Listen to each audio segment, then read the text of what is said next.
রাজ্যের প্রতিটা জেলায় বিদ্যুতের বেসরকারীকরণের বিরুদ্ধে স্মার্ট মিটার বাতিল, রাজ্যে প্রতিটা জায়গায় বিদ্যুৎ সরবরাহর নামে যে ব্যাপক দুর্নীতি এবং ইদানিং মাসুলের সাথে সাথে বিভিন্ন চার্জ বাড়িয়ে গ্রাহকদের হয়রানি, এর বিরুদ্ধে গণপ্রতিরোধ অবস্থান কর্মসূচি আমাদের জেলা কংগ্রেসের উদ্যোগে সংগঠিত হচ্ছে। ধর্মনগর জেলায় আজ এই কর্মসূচি গণ অবস্থানের মধ্য দিয়ে হচ্ছে। এর আগেও আমাদের কয়েকটি জেলায় এই কর্মসূচি হয়েছে, আগামী দিনেও এই কর্মসূচি চলবে। আমরা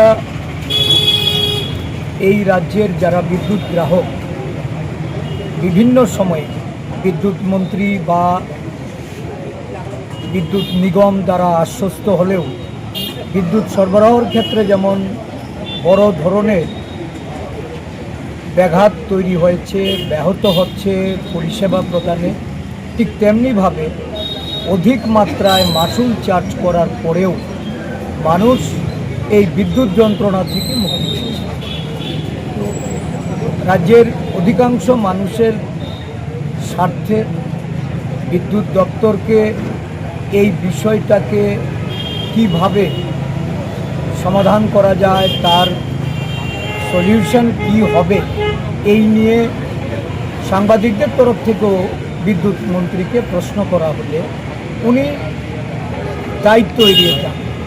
উনি বলেন যে এটা বিদ্যুৎ নিগমের বিষয়, বিদ্যুৎ নিগম ওই রেগুলেটরি কমিশনের দোহাই দিয়ে জনগণের উপর বোঝা চাপিয়ে দিয়ে যেভাবে এই রাজ্যের মানুষের জনজীবনে এক বিপর্যস্ত অবস্থার সৃষ্টি করেছে, আজকে তার বিরুদ্ধে জাতীয় কংগ্রেসের ত্রিপুরা শাখা জেলায় জেলায় এই কর্মসূচি সংগঠিত করছে।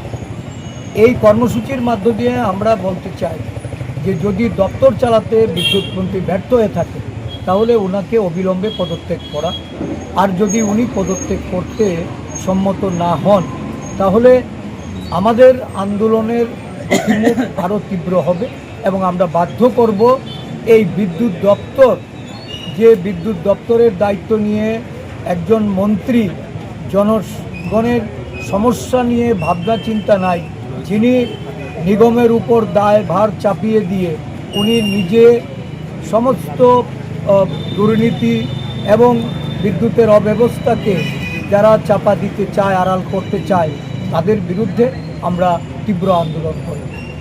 এই লক্ষ্যেই আজকে অবস্থান হচ্ছে। ধর্মনগরবাসীর সহযোগিতা আমরা কামনা করছি। আমাদের জেলা কংগ্রেসের সমস্ত নেতৃবৃন্দরা এখানে উপস্থিত হয়েছে। আমাদের প্রাক্তন প্রদেশ কংগ্রেস সভাপতি দিবাচন্দ্র রাংখল এখানে উপস্থিত হয়েছেন। আমাদের জেলার যারা দায়িত্বপ্রাপ্ত ইনচার্জ, পিসিসির সাধারণ সম্পাদক তরুণ সাহা এসছেন। আমাদের এই জেলার পিসিসির নেতৃবৃন্দরা, আমাদের বিভিন্ন শাখা সংগঠনের নেতৃবৃন্দরা, ওবিসি ডিপার্টমেন্টের চেয়ারম্যান মনোরঞ্জনবাবু এসছেন। এই জেলার প্রাক্তন কংগ্রেসী, বিশেষ করে আইনজীবী অজিত দাস থেকে শুরু করে আমাদের দিগ্বিজয় চক্রবর্তী সহ অন্যান্য নেতৃবৃন্দরা সবাই এখানে